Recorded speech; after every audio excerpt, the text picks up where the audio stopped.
2009, on a construit un séchage en grange. Donc ce séchage, on l'a fait entièrement. Donc ça, la construction, la ferme, les enfants à l'époque, parce que j'ai 4 enfants en même temps, ça fait beaucoup, plus la crise du lait par-dessus que on ne savait pas ce qu'on allait prélever à la fin du mois. J'ai fait un burn-out agricole. Ça, mon mari ne veut pas le reconnaître. Il me dit que c'est parce que les enfants sont partis, que ci, que là, mais bon, ça, je suis sûre que c'est le cumul de travail. Donc j'ai mis 4 ans de ma vie entre parenthèses. Je ne faisais plus rien. J'allais au marché, je tournais en rond. Et j'évitais les gens que je croisais. Surtout en agriculture, il ne faut rien dire par rapport aux voisins, par rapport à ci, par rapport à là, par rapport au candidaton. Le non-dit à une aire agricole fait beaucoup de mal, je crois. Après, j'ai fait une grosse dépression. Mon médecin traitant m'a orientée vers le CMP là, de Réalmont. Donc là, j'ai végété. Même en étant suivie par le CMP, j'arrivais pas à m'en sortir. Pourtant, j'allais en hôpital 2 jours. Tous les lundis, pendant ces 4 ans, je suis allée à l'hôpital 2 jours. Je pensais toujours au suicide. Ça, en plus, ce qu'il faut se dire, c'est que les agriculteurs, on a tout sous la main. Enfin, pour passer au suicide, on a tout sous la main. La fosse à lisier, les produits vétos, les produits de lavage de la salle de traite, on a tout ce qu'il faut. On ne se met pas là où il faut le soir quand on racle, quand on recule, et c'est bon. Quand on dit que les agriculteurs ils se suicident sur un coup de tête, c'est pas vrai. Et donc moi, un jour, c'était décidé. Et puis ce qui m'a fait réfléchir, c'est que j'avais ma fille à l'époque en Nouvelle-Zélande. Et puis je me suis dit, tiens, si tu te suicides là, elle n'aura pas le temps de rentrer. Je voulais qu'à ma mort, il y ait toute ma famille, parce que ma famille, c'est important. Et alors un autre jour, ce fameux jour, c'était le 5 juillet 2016, me voilà partie pour Toulouse. Et sur la route, je me suis dit, un coup de volant, c'est vite fait. Hein. Tu passes sous un camion et puis voilà. Et en plus, tu peux même pas le qualifier de suicide puisqu'elle a perdu le contrôle de son véhicule. Puis je me suis dit, on est dans la crise du lait. Ils vont pas avoir de voiture, le temps de nanana. Donc je fais pas ça. Donc je suis arrivée jusqu'à Toulouse. Notre appartement était au 9e étage. Donc voilà, je fais visiter l'appartement. Et puis quand ils partent, je me suis dit, du 9e étage en bas, il n'y a pas photo. Parce que aussi, je ne voulais pas rester handicapée. Je voulais mourir. Voilà. Mais tout ça, on le calcule, hein, je vous assure. Hein. Et puis voilà, j'allais le faire à la seconde de près, j'allais le faire. J'étais même sur le balcon et tout. Puis je me suis dit, tes enfants, ils ont le bac. On avait l'appartement, on avait presque tout. Donc il y a plus mal loti que nous. Alors je me suis dit, on est presque au bout, tu vas tout foutre en l'air pour rien. Donc voilà. Et puis aussi, ce qu'il y a, c'est que cette famille, elle s'appelait Barral. Et Barral, c'était le collège et lycée où mes enfants avaient fait toute leur scolarité. Et je ne sais pas pourquoi, voilà.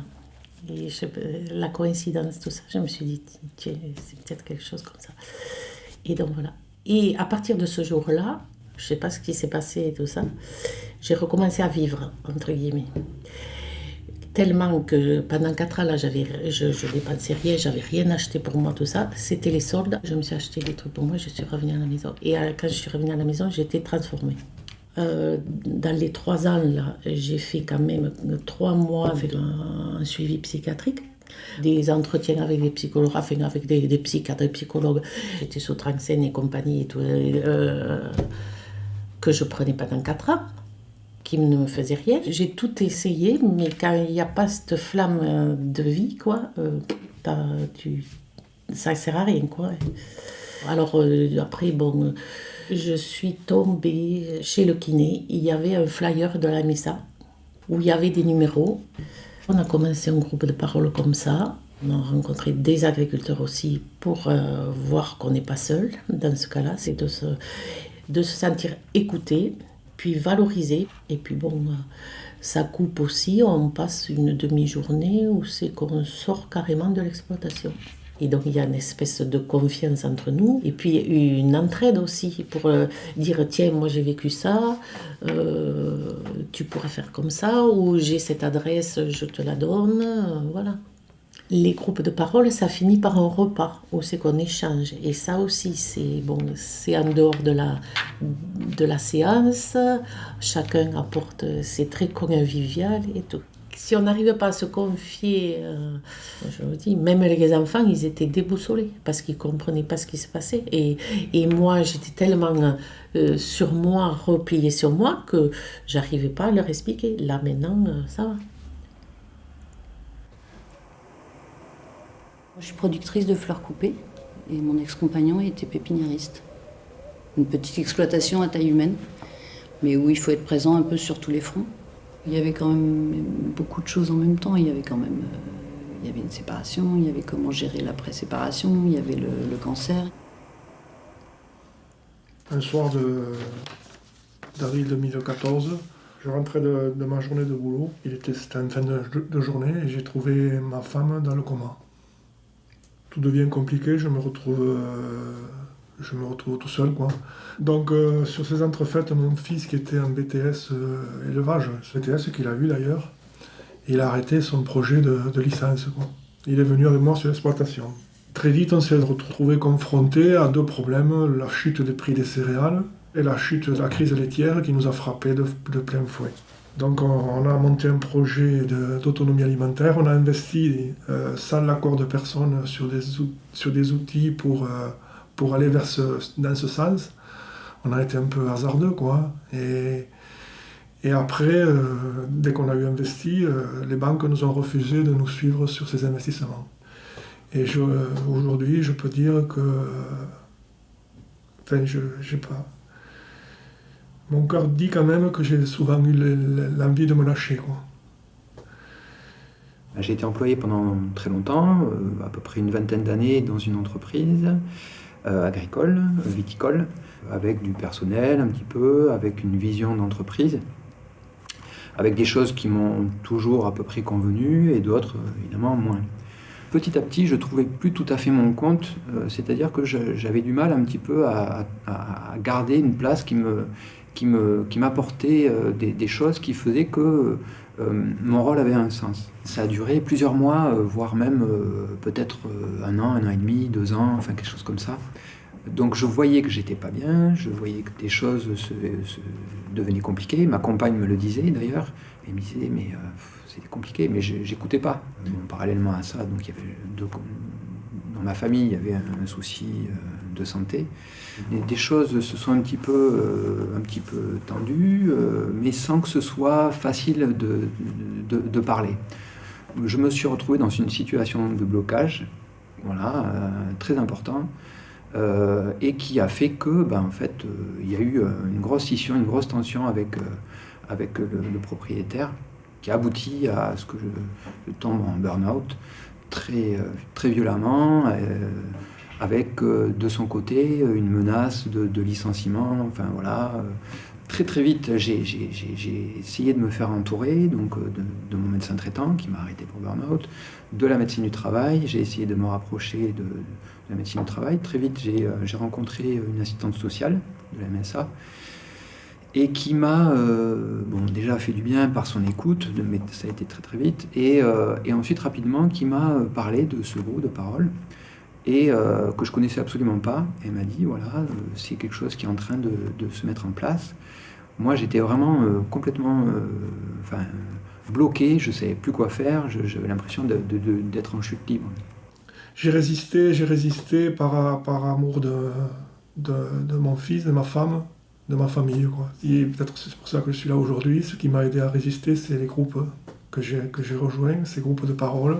Moi, j'ai entrepris de faire de l'EMDR, donc avec une thérapeute. J'ai trouvé ça un petit peu violent. Et c'est vrai que j'ai trouvé beaucoup plus agréable le groupe de parole.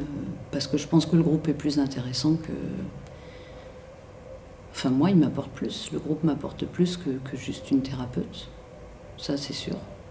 C'est très émouvant de rencontrer des gens qui ont des difficultés, comme moi, et qui ne se cachent pas de dire qu'ils ont pensé à avoir le geste fatal, quoi. Chaque fois que j'allais dans une réunion, j'arrivais démoralisé, je m'effondrais souvent même lors de la réunion, et je repartais avec cette lueur un petit rayon de soleil qui avait brillé vers moi, quoi, une petite lueur d'espoir, quoi.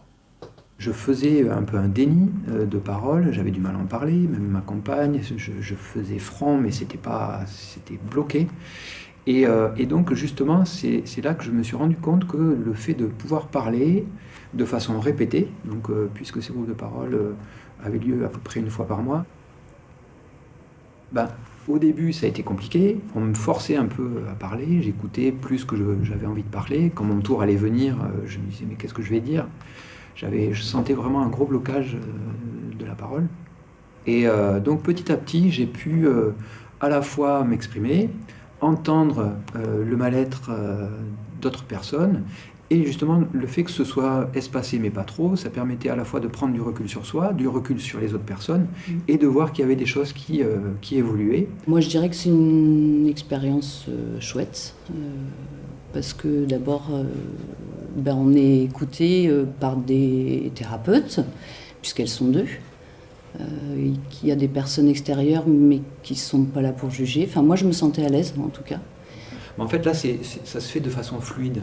C'est-à-dire elles commencent à parler, les deux animatrices, les deux psychologues parlent en premier, mettent tout le monde à l'aise, un petit café, des gâteaux, parlent de choses qui leur est arrivées, d'anecdotes. Voilà. Et ensuite à tour de rôle on parle. Et comme on écoute et qu'il y a toujours des ponts avec notre problème quand on écoute d'autres personnes, plutôt que de bloquer, au contraire, on se dit ah ben moi aussi j'ai ça, ah ben moi aussi, et donc il m'arrive ça, il m'est arrivé ça, ça fonctionne tout de suite, à chaque fois. Et les autres témoignages, même si les histoires sont différentes, permettent de relativiser, ça c'est sûr, de se sentir moins seul aussi. On sent qu'il y a des envies de s'en sortir chez chacun. Et du coup, c'est hyper motivant. De toute façon, de livrer des choses aussi importantes que ce qui nous est arrivé, un burn-out, une séparation, un cancer, ça crée forcément du lien. De l'ordre de la confiance, parce qu'on sait que c'est aussi des choses qu'on ne va pas les répéter tout de suite en sortant. C'est-à-dire qu'on a l'impression qu'on va se confier plus là qu'à la famille, quoi. Donc mes parents étaient âgés, il n'était pas question que je me confie sur mes problèmes à eux. Ma femme dans son état non plus, et mon fils qui s'est installé jeune, puisqu'il avait 23 ans quand il s'est installé. J'ai pas voulu lui mettre un cocon avec mes problèmes, quoi. Donc j'avais très peu de gens pour me confier, quoi. En janvier 2018, ma femme a dû repartir 3 semaines en clinique. Là. Mon fils donc avait quitté la maison puisqu'il s'est installé avec une compagne, quoi. Donc je me suis retrouvé tout seul et j'avais pas le moral, quoi. Les 3 semaines, j'ai pu aller 1 ou 2 fois au groupe. J'ai pu me vider un peu là sur le groupe et ça m'a aidé, quoi. Ça change pas du jour au lendemain, c'est pas quelque chose de miraculeux, mais je pense que ça fait partie d'un processus pour aider à aller mieux, quoi. J'ai pu donc retrouver une activité, alors qu'à un moment c'était compliqué, c'est-à-dire que j'avais perdu une grande estime de moi, confiance, enfin voilà. Je ne dis pas que ça va encore parfaitement bien, mais c'est vraiment, enfin je suis repassé dans une situation tout à fait agréable au quotidien, voilà.